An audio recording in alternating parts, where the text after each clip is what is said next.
Hello, Introduction to Java Programming. In this session, we will discuss about this keyword. Let's begin. So before we understand what is this and what is this constructor and related things, let's go through this program. I have a class called student, and this is a fully encapsulated class because I have all my data members are private. So I have SID, SNAME, GPA, and university, which is a static variable. Now I have a constructor. This constructor is constructing all the instance members. Of course, I have three instance members, SID, SNAME, and GPA. And these three instance members are getting constructed with these local variables. SID, SNAME, GPA are my instance members. And of course, I have my local variables are also with the same name here. Okay, so then this assignment is done in the constructor. Then I have a getter. The getter, I am printing all these values, SID, SNAME, GPA, as well as university. So I have my main method here itself. So I'm making my student class as an application by keeping my main method. So any class that has a main method will become a application. That means that can be executable. A class without main method is just a program which cannot be executable. Okay, so now if I create an object here, student S1 equal to new student, the student object is going to get created with the values SID, SNAME, and GPA. And then S1 dot get student. S1 dot get student. So now let's see whether the object is getting created with the values which I am setting here or not. Okay, hopefully we actually see this 101 XYZ and 9.1 as per our understanding, because we have instance members and we are actually constructing these instance members with the local variables. But only thing here what I did is my instance members and local variables are same. Okay, so let's actually compile and see. Java C student.java. Yeah, it's compiled successfully. There is nothing wrong actually. But when we run Java student, so what we are expecting? So we are constructing 101 XYZ 9.1. And same thing should be there in the object. And when I say s1.get student, I should see those values getting printed. But now if you observe here, we are actually getting SID equal to 0, SNAME equal to null, and 0.0. That is nothing but GPA. What's actually happened? Why these values are not getting assigned to the object? Okay, so now comes actually the use of this keyword. Okay, so here the problem why I am not getting this 101 XYZ 9.1 and Stanford is my instance members and my local members are same. The names of my instance members and the names of my local members are same. Okay, so here whenever I say SID equal to SID, this local SID is getting assigned with the same local SID value. Whatever the local SID value is there, that is getting updated actually. So that means your stack is getting updated. Heap is not getting updated. So this SID is never referring to my instance variable. This SNAME is never referring to my instance variable. GPA is never referring to my instance variable. So these local variables are getting assigned to themselves only. Okay, so principle of locality preference. Principle of locality preference. So local variables have the preference. Okay, so in a method or in a constructor. So here these local variables are actually hiding the implementation of these instance members actually. So never we are reaching to these instance members.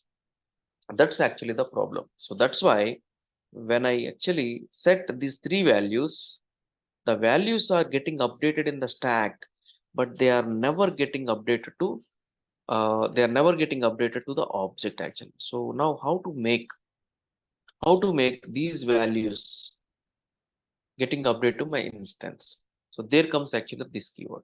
Okay, so This keyword, what is this keyword? Let's now understand. So this is a reference variable, and this is there in C++ also. There we call as this pointer. This is a reference variable which is referring to the current object, which is referring to the current object. So here what I need to do is, when I say SID, it is a local value, right? Now I need to say this dot SID, this dot SID. Now this SID, because I'm saying this refers to current object, right? So this dot SID now will become the instance member. When I say this dot SName, this refers to the current object. This SName will become the instance member actually. When I say this dot GPA, this GPA is not local. This means current object, right? So this is current object's GPA. Now what happens here? Now what happens? Your local SID is getting assigned to the current object's SID.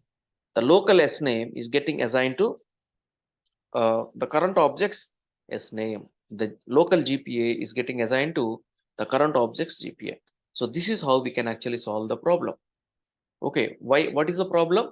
Whenever your instance members and local members are with same name, because of the principle of locality preference, your local members are actually getting updated in the stack. Never they are reaching to object. In order to solve this, what we need to do? In order to solve this, we actually use this. This is a keyword that refers to current object. When I say this dot SID, current objects SID, this dot SName, this dot GPA, like that. So this is how we can actually solve the problem. Now let me actually go to my terminal and let me compile now. Let's see the difference actually. Let's see the difference. It's taking some time to get compiled.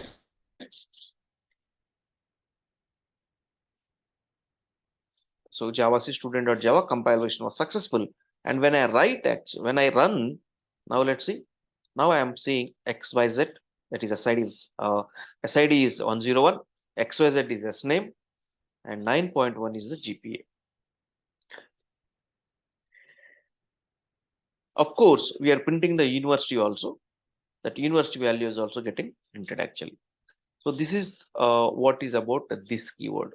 Okay, this is a reference variable that refers to the current object. So that's how we can actually solve the problem. And whenever we write, actually, we always use our local variables with the same name as instance members. So that's why always you require to have this keyword. Even when you use IDEs, so IDEs will generate constructors, getters, setters actually. When they generate, they will be generating with this keyword only. Okay, so now let's go and understand this constructor also. So this followed by the parenthesis. This followed by the parenthesis will actually call as this constructor. So this constructor refers to the current class constructor. Okay, just like this is referring to the current object, this constructor refers to current class constructor. Okay, and one important point is, whenever you are writing this constructor, it must be the first statement. Okay, it must be the first statement. You have to write this as the first statement. Okay, if you write as a second or some other statement, compiler is going to give us an error. Let's now understand, first of all, what is the use of this constructor. So let's go to this particular class called student. So here what I'm doing is, so I would like to have one more variable, one more instance member defined. So let's say that is private string city. Okay, so like SID, SName, GPA, I would like to also have a city for a student. So which city belong to or she belong to. So already I have the constructor that is constructing SID, SName, and GPA. Now I need to construct city also.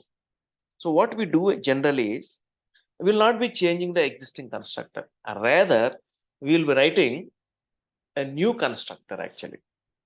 Okay, so let me write another constructor, because constructor overloading is possible, right? I can write as many constructors as possible. Now I will write another constructor which actually take SID, SName, double GPA, and Now actually I will take a string city. Okay, so now here what I do, I will use this constructor. Okay, I know in the class there exists a constructor that takes 3 parameters. Okay, just I will invoke that. So I will say this, and I will pass SID, then I will pass SName, then I will pass GPA. Okay, and yeah, there is a constructor that is constructing SID, SName, and GPA. Now I need to construct the new data member that is added, city.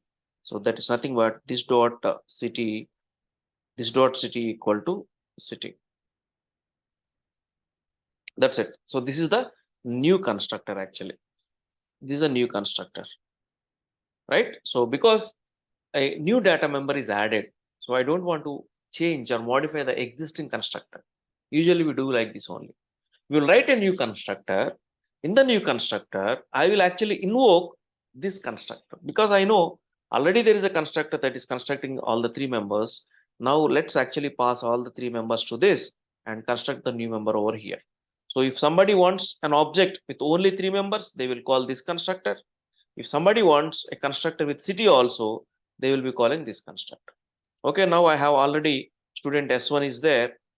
This is actually my old student object. Okay, so this is my old object. That means there is no city.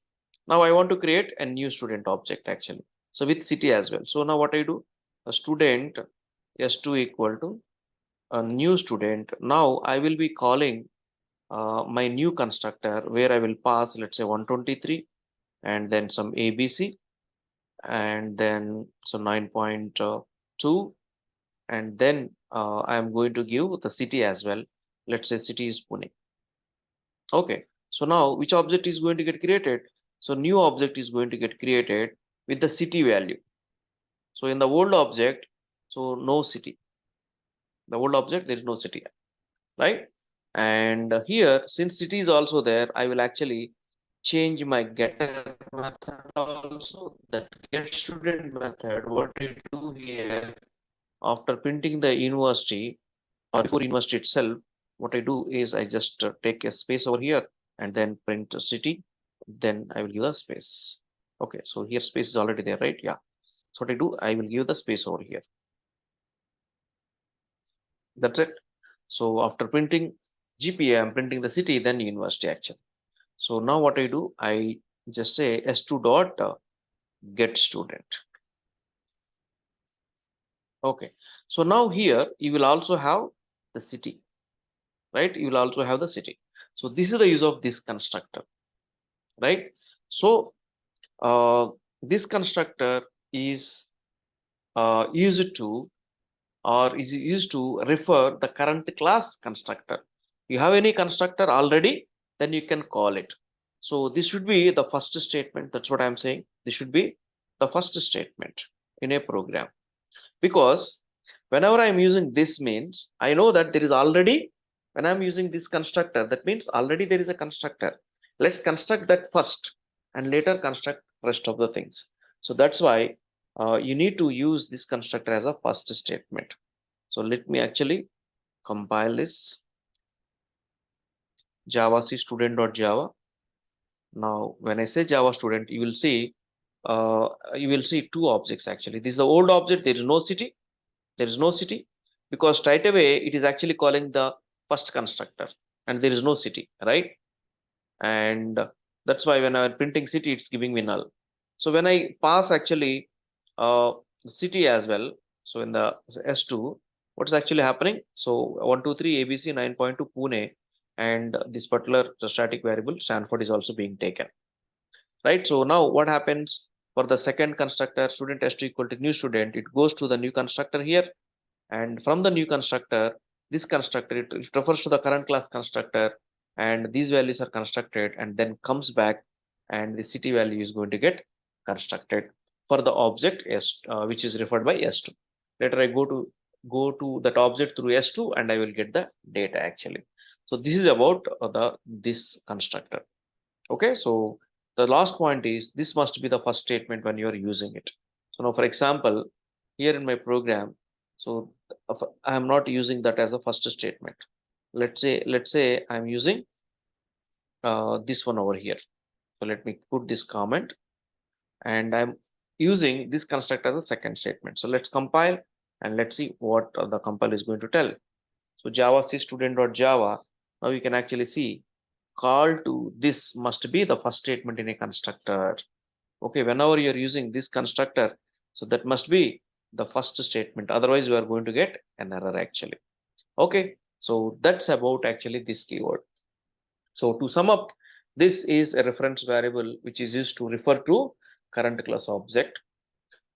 This actually solves the problem of having same names for local variables and instance members. And there is this constructor that has a good advantage whenever you want to add new data members to your class. So you can actually create new constructors, and in that constructor you can actually invoke or refer to your previous constructor. So that's the use of this section. Hope you have understood. Thank you.